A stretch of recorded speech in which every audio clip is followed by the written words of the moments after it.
Why is heliocentrism wrong? It's because it's rooted in pagan philosophy. Here's how.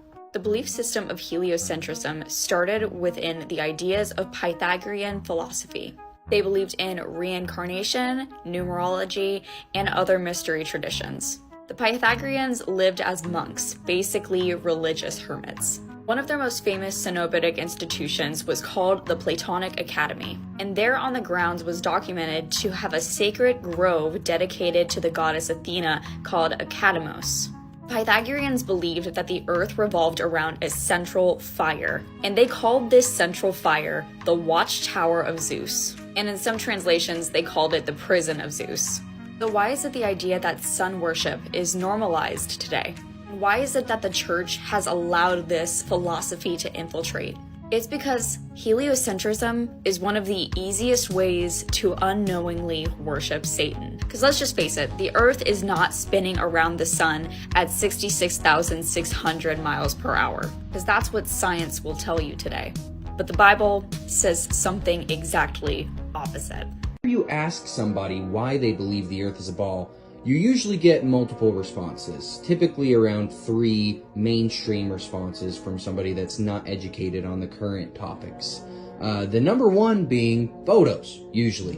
What people need to understand is NASA has data visual analyzers, and they admit to making CGI images, painting on clouds, specifically the 2002 blue marble. They said they took 4 months of satellite data, made a flat earth map, and then wrapped it around a ball, painted on clouds, changed the hue of the ocean to match people's expectations from what we think the earth would look like from space. That's the majority of these photos. Even the GEOS and the Himawari that are claimed to give us photos like every 10 minutes or so, we have flat earthers that went into the data of those websites, the code, and it admitted to using the 2002 data. The way that they did that, which I just explained. Photographic evidence is also not scientific evidence. There's a reason we have the scientific method, and there's a reason it doesn't stop at the first step, observation. A photograph you can use in maybe a crime scene in court, but as far as science, it does not suggest definitively anything. We wouldn't look at a photo of Superman on the internet and think that that's evidence of Superman. So you can't do the same thing with the globe Earth. The facts are, we see the Earth as a flat, horizontal plane all the way up as high as possible for the public to go. Past 120,000 feet to 200,000 feet, Neil deGrasse Tyson claims, you wouldn't see the curvature of the Earth based on the claims of the geometric radius circumference. The facts are, the Earth's flat. It's time to wait. For those of you who believe that there's a second moon coming into orbit, please stop. Please stop. Please stop.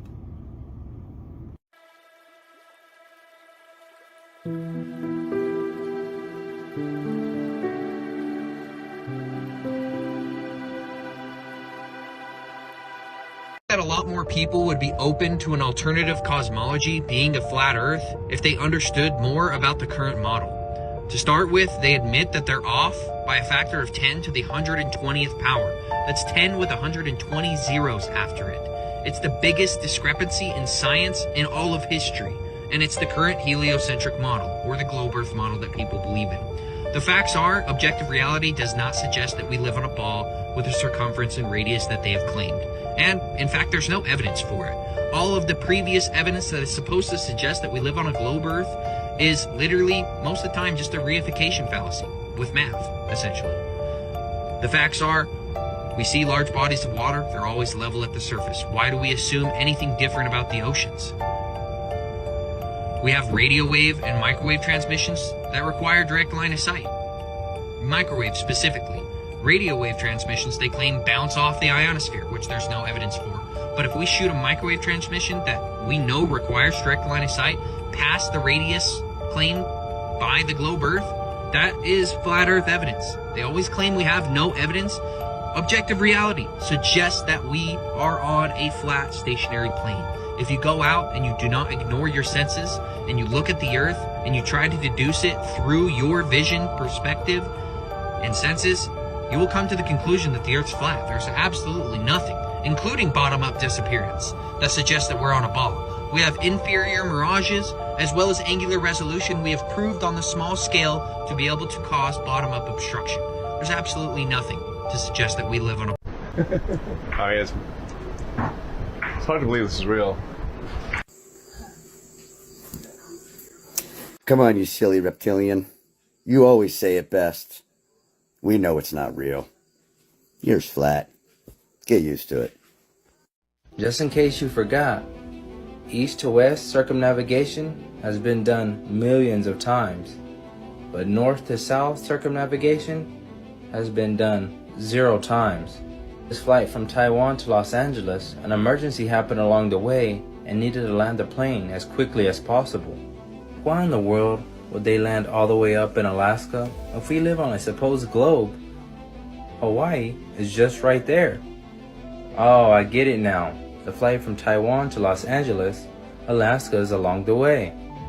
This flight from Argentina to India, an emergency happened along the way, so they decided to stop all the way up in Amsterdam. Like, why didn't they go straight across? Oh wait, they did. The flight from Argentina to India, Amsterdam, is along the way.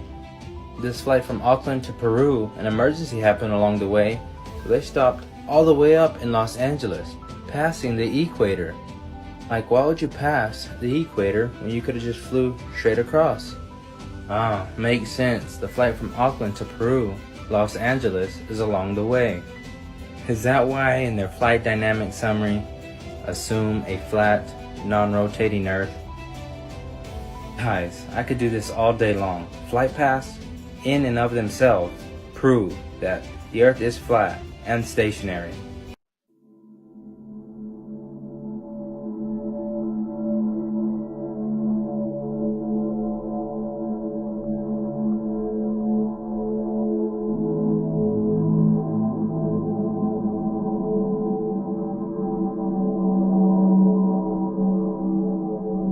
Dude, check out this amazing photo by NASA, man. Look how good that looks, man. We decided to shoot between camera and the Earth, huh?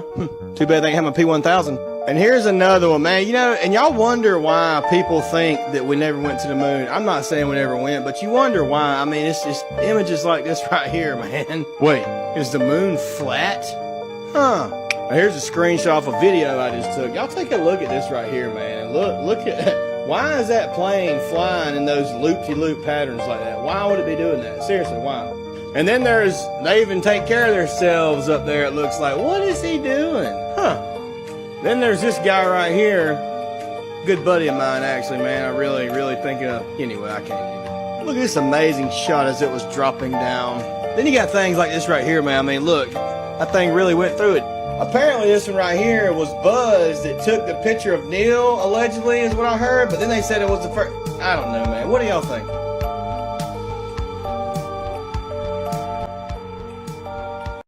As a flat earther, this is actually really easy to explain, but there's a couple fundamentals that we need to go over first. First off, no flat earther actually believes in this garbage.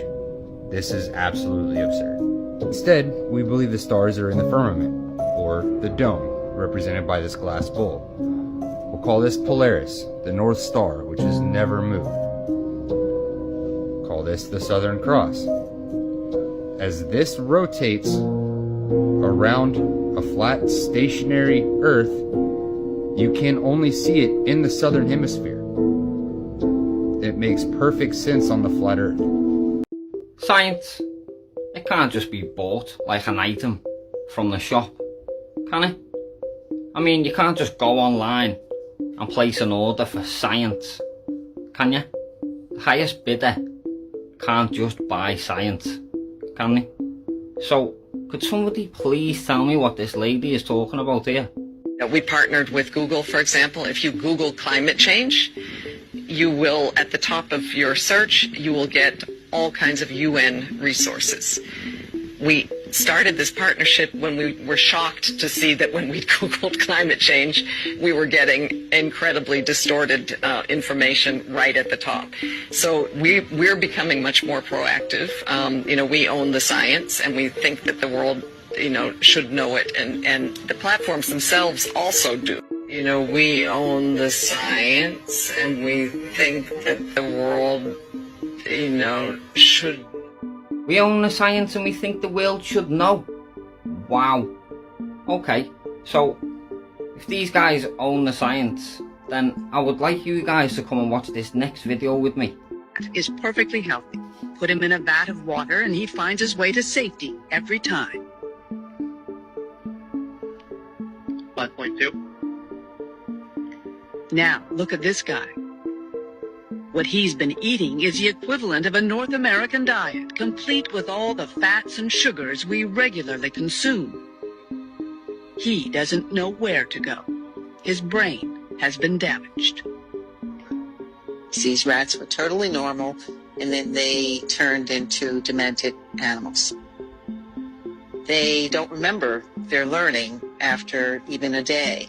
And as the challenge gets harder and harder, they fail more and more, just like a human with Alzheimer's disease. 36.2. In this lab, the belief now is that Alzheimer's is really diabetes of the brain, linked to insulin levels, which can be affected by too much sugar. So, if what the lady in the first video said is true, and the information that we've just heard and watched in the second video is also true, then I wonder, who's to blame for us not knowing this information in the first place? Like, seriously, who's to blame, guys? I'm watching all these debates take place in depth about gravity and celestial navigation and prediction of eclipses, and I'm sitting here thinking globe proponents act as if they've made it past level 1. The curvature of the Earth. Why are you debating in-depth topics? I feel like I'm in the Twilight Zone when you can't even explain why there's no curve. You talk about, the heliocentric model can make predictions accurately. Well, the globe has a prediction also, and that's that the horizon is 3 miles away from a 6-foot observer's height. Looking out. Bam. Okay, well that prediction's wrong, because we can set a camera 1 foot above the water and see a boat 10 miles out over the ocean, and see a horizon far beyond that boat. The supposed radius value is debunked, my friend. Now, hold them to it. Why are you allowing them to blow past the demonstrable reality that we observe, crushing their globe, and let them debate these in-depth topics that we're not even close to being there yet? And when we do get there, we should go there unified, with the same understanding that the radius value has been debunked. It's gone. The Earth is demonstrably flat, and anyone can demonstrate that to themselves through observation and physical experimentation. And to add insult to injury, you talk about the heliocentric model making all these predictions only can be made from the heliocentric perspective. Do you realize that the luminaries above are cyclical, and we've collected the data by observing the celestial bodies do their cycles? And all of that data was collected from a geocentric perspective.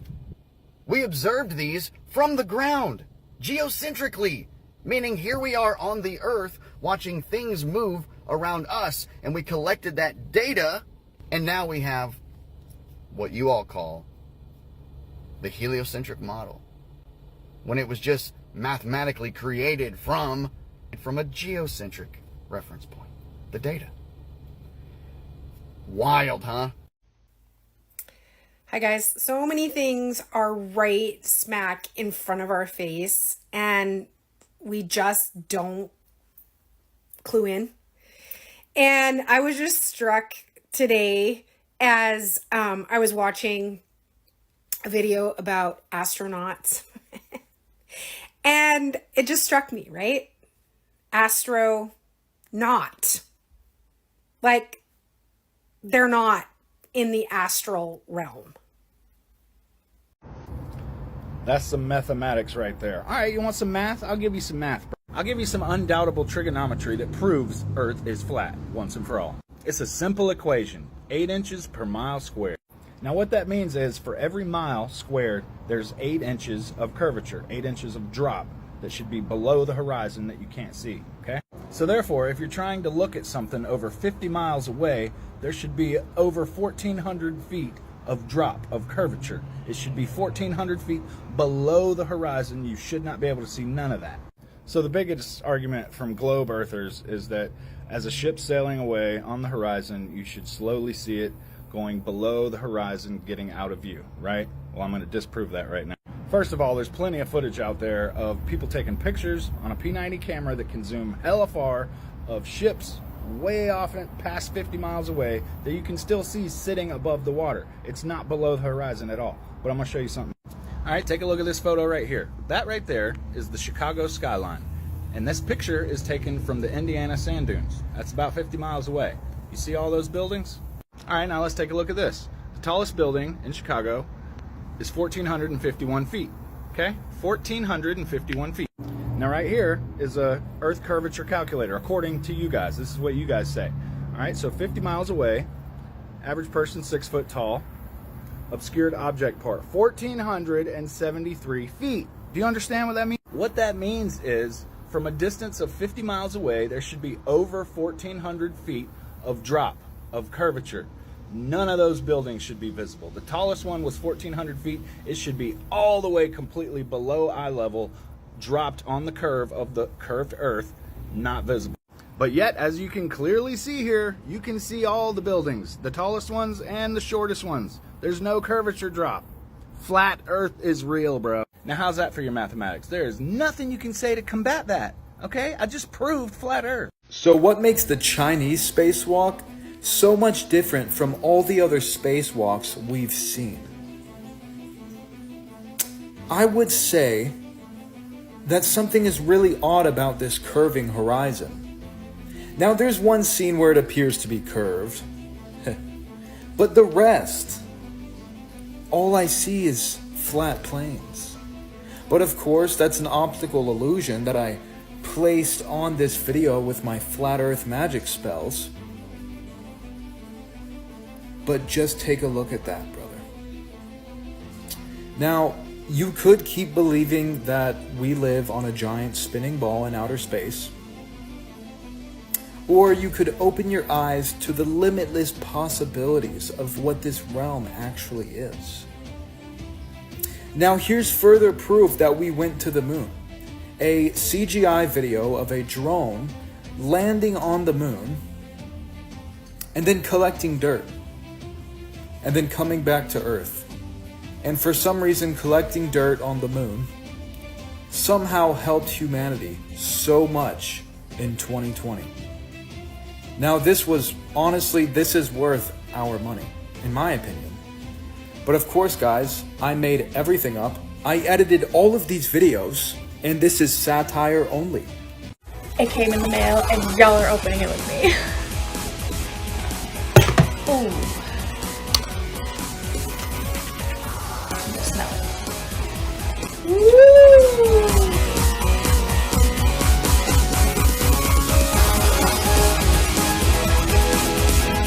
Here we go.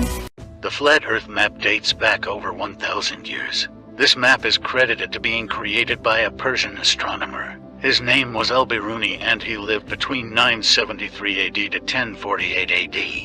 It's the official map of the United Nations and also the United States Geological Survey. It used to be present in many places before the creation of NASA and the Antarctic Treaty in 1959. Here you see it with Admiral Byrd. This map has been restored by Dmitry from Russia with suggestions of mine, Heliocentrism. Known by my YouTube channel Flat Earth Banjo, I asked Dmitry to include the Bermuda Triangle and Point Nemo, a place deep in the Pacific where NASA buries rockets. Then Robert Tozzi, a professional mapmaker, came along and enhanced the map even more. There are many people now selling this map online, but if you could order it from my online store, I would greatly appreciate it. Visit my online store now and order one of the items. I humbly thank you.